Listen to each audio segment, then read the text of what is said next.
perubahan mentalitas dan pembaharuan pastoral.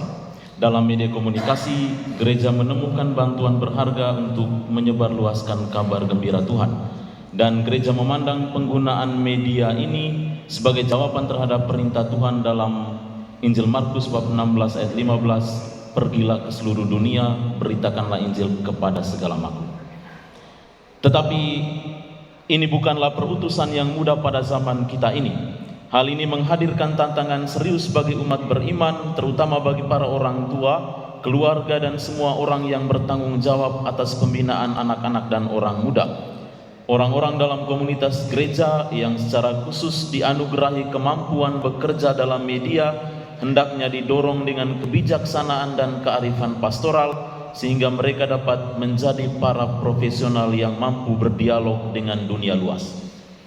Penghargaan terhadap media diperuntukkan bagi seluruh komunitas gereja.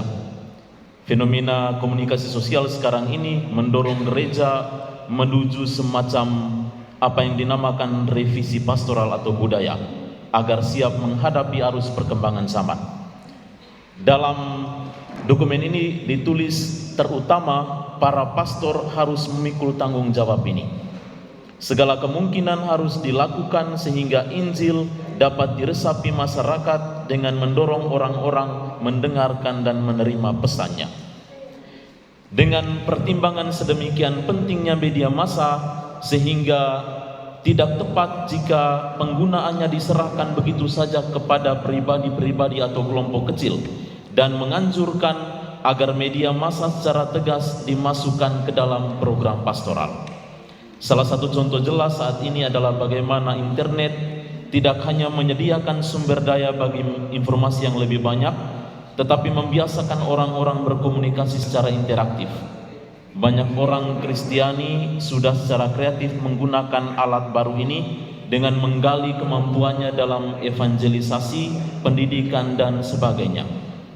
Namun di samping internet, sarana komunikasi baru lainnya juga sarana-sarana komunikasi tradisional hendaknya juga digunakan. Isi yang dikomunikasikan tentu saja juga harus disesuaikan dengan kebutuhan berbagai macam kelompok, dengan tujuan untuk membuat orang-orang sadar akan dimensi etis dan moral dari informasi itu.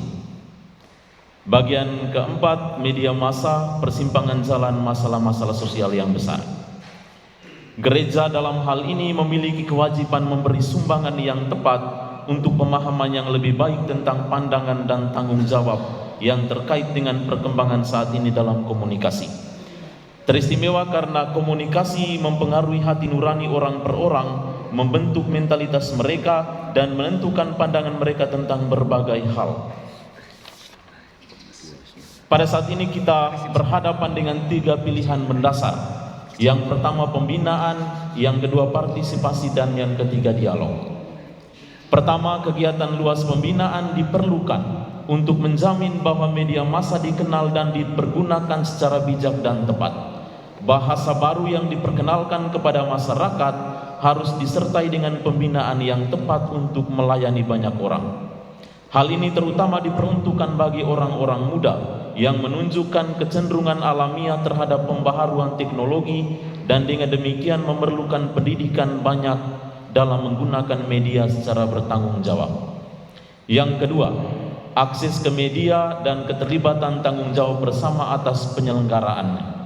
Jika media komunikasi adalah kebaikan yang ditujukan kepada seluruh umat manusia, hendaknya ditemukan bentuk-bentuk yang selalu baru yang memungkinkan keikutsertaan luas dalam penyelenggaraannya, termasuk langkah hukum yang tepat.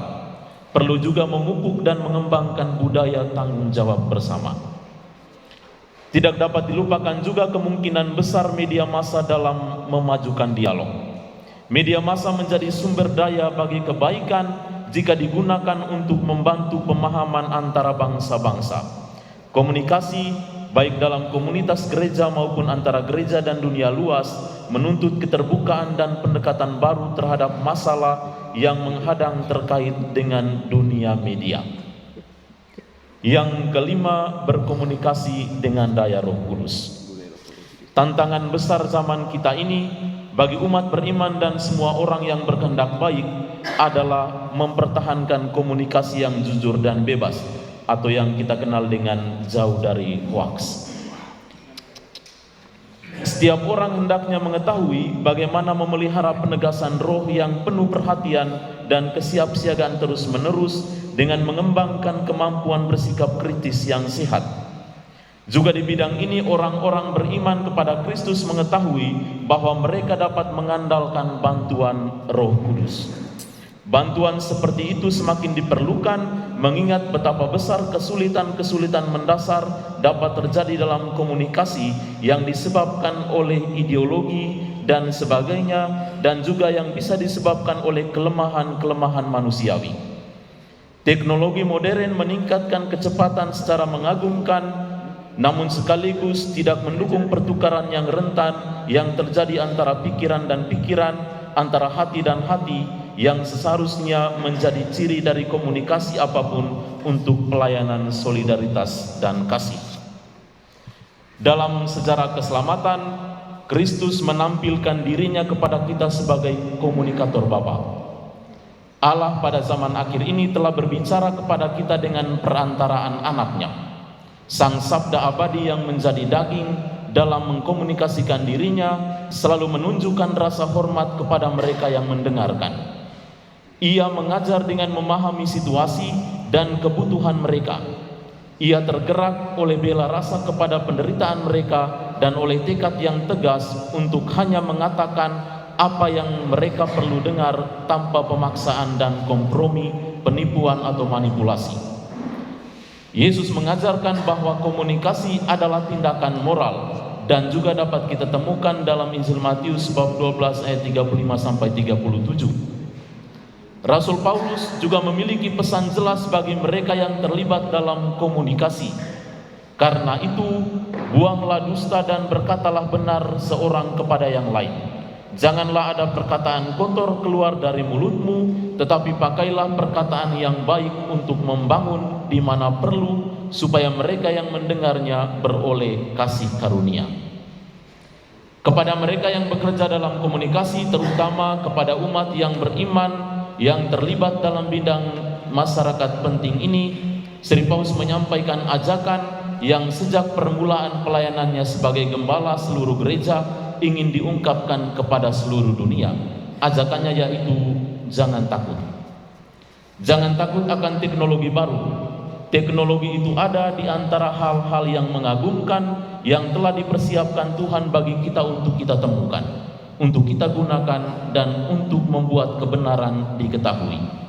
Jangan takut dilawan oleh dunia. Yesus telah meyakinkan kita, aku telah mengalahkan dunia. Bahkan jangan takut akan kelemahan dan kekuranganmu sendiri. Sang Guru Ilahi telah berkata, aku menyertai kamu senantiasa sampai kepada akhir zaman. Komunikasikan pesan pengharapan, rahmat dan kasih Kristus itu dengan menjaga tetap hidup di dunia yang sedang berjalan ini. Sekian dan terima kasih.